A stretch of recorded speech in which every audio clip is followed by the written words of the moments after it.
Krieger-Watkins here with another edition of The Scoop brought to you by West Shore Bank. And I'm here today with Rex Pedersen, Master Engraver. How are you? Good. How are you doing? I'm good. I've known you a long time because your son and I go way back. Yeah. But most people in Ludington know you, knew your dad, knew your siblings, knew the gun shop. Yeah.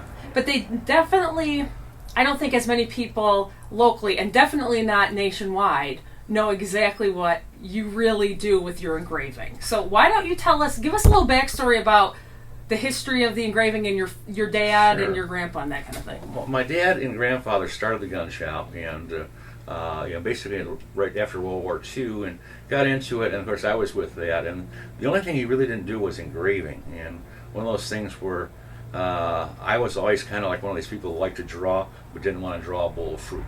And so, right. Still are just kind of boring. one thing happened after another, and the engraving finally took over, and and it caught me, and it was something I could do on the guns, and one thing led to another. Right around 1981, I had been messing with it a little bit, but 81, the Firearms Engravers Guild of America formed, and I happened to stumble in at the ground floor, so I got to meet all these other engravers and learn with them, and we were all kind of like new at the game as far as getting and sharing information. But okay. And since then, I've been kind of like a staple there, where I've been the president for many years. I've held offices for 20 years there and put together a website, but I've just kind of got into the engraving part of it, and then so it's just been kind of a fun thing. It's a true art form for me, and it's been, most of my work is done commission work, and it's outside of the area. Right. And okay. so I'm almost a little not visual, kind of just. You're a hidden gem. Yeah. Well, thank you. Well, your stuff is amazing. I mean, I've seen a lot of it over the years, and people who have had you work on stuff locally. But why don't you talk about the Guild and kind of, because is that the one that's in Kansas? Well, the Guild is the company that I work for. Okay. And that's it's GRS Corporation, GRS.com, and they have a training center there, but they also make all of this equipment that I use here. And one of the things I do is like any other job. I wear many hats, but I'm a technical advisor for them. Okay. And so if you have a question on their machines, this little phone here is actually extension 280 in Kansas, and I actually have a little cubicle in Kansas. Oh, that's funny. I never go to it. Okay. Although I hung a couple of pictures in there one time. To make it look like you were there? Yeah, because they needed to have a computer in there, and I have a Okay. remote computer, so I do that. And so it's, but if you got any questions, it just, through the magic of computers, it rings in here, and so I can answer the questions and That's cool. take care of people, as well as email and things. And then they just recently started a new thing called Ask the Master, and Okay. just along that lines. And if you want to ask a question about engraving or whatever, just kind of tools to use, they can call me directly now and ask that, or by email and things. So it's a lot of fun. I've teach there, and of course, needless to say, with COVID, that didn't pan out so well this year. Right. But I normally do 3 to 5 classes a year there. They're a week-long class. I absolutely love it.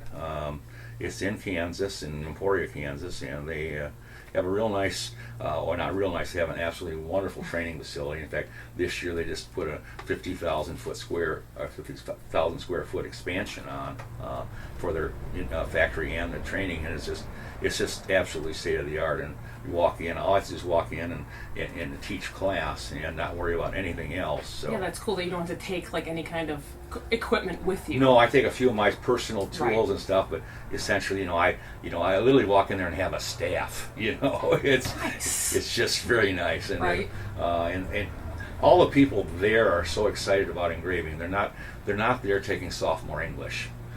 They want to learn. So I've got so many friends, and it's just been just a tremendous, a lot of fun, and I've had a lot of women in the classes, and I had so many women, in fact, that I came up with a private. We had to call it a private class because it would be like technically illegal or something. Got it. Just have an open Segregated. class. Segregated. Yeah. So, but I had a private class of just women for a gun engraving class, and it was a riot, and I really like teaching the women, and I think they have a special place because I think they have a little bit of the touch of the art that maybe a man doesn't have. Sure, sure. And so and it's just been fun. And in fact, a lot of them are repeat customers. I have several students that have been back 5 times for me. Actually, they plan their vacation now and take various classes that I have, and it's just fun if you're into that. It's instead of fishing and going on a fishing trip. Right.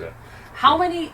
We were talking earlier. How many like nationwide engravers do you think there are? Give me a rough estimate. Well, the Firearms Engravers Guild has 500 members. Okay. But that can be, people that collect the art or what have you. The actual masters, I think, is about 60. And you are one of them. Yes. Mm-hmm. And are they basically from all over the United States? Actually, now we're all over the world. Oh, wow. It is Firearms Engravers Guild of America, and we were kind of, see, in the 80s, the American engraving was kind of poo-pooed on. We kind of, got the art form has generated in with this guild.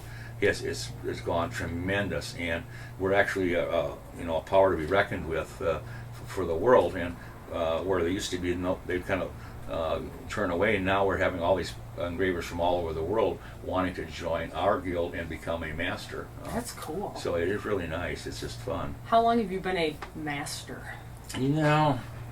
That's a problem when you get a little older. Your memory goes a little bad, but it's been, I want to say I got it in like about 1987, so you do the math. 33? Yeah, because I'm 40 and I was born in 80, Yeah, so okay, there we go.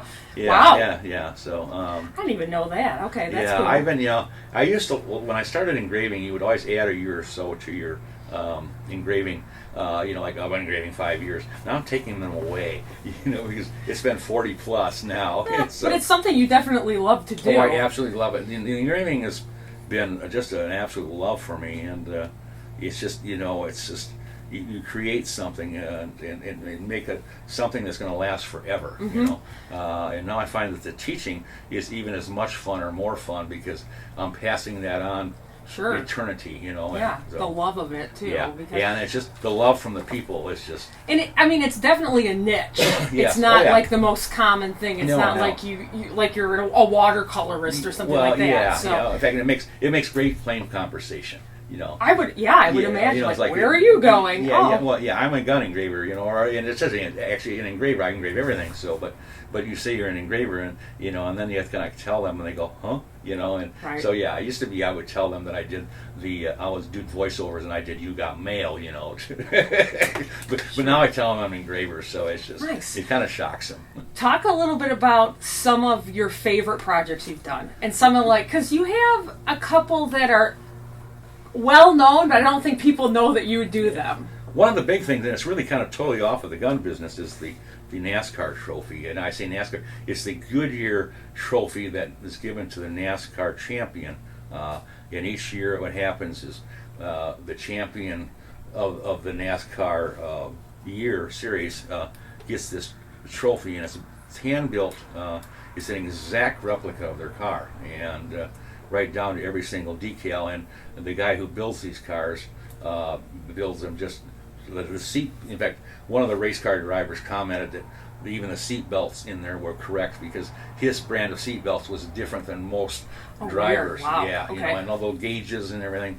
But I have to duplicate every single decal on there, and it's we get down. It's kind of hairy because they have a playoff, and you really don't know who's going to win till that day, and so. Are you working on it while the race is going on? What I do is I prepare the decals.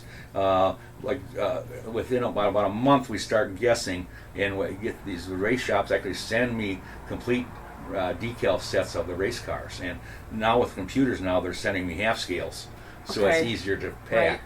Right. And actually most of these cars now are wraps like they're doing. So I get those and then prepare those so I have them ready, and then basically it boils down to at the very end there's 4 cars. Okay. And the race guy has or 4 or 3 cars of the brands, and so I get those ready, and then becomes a real time contingent because we have to get this done in 10 days. Yeah, I was going to say, how much time is it from the time that they win to the time that they get it? Yeah. In fact,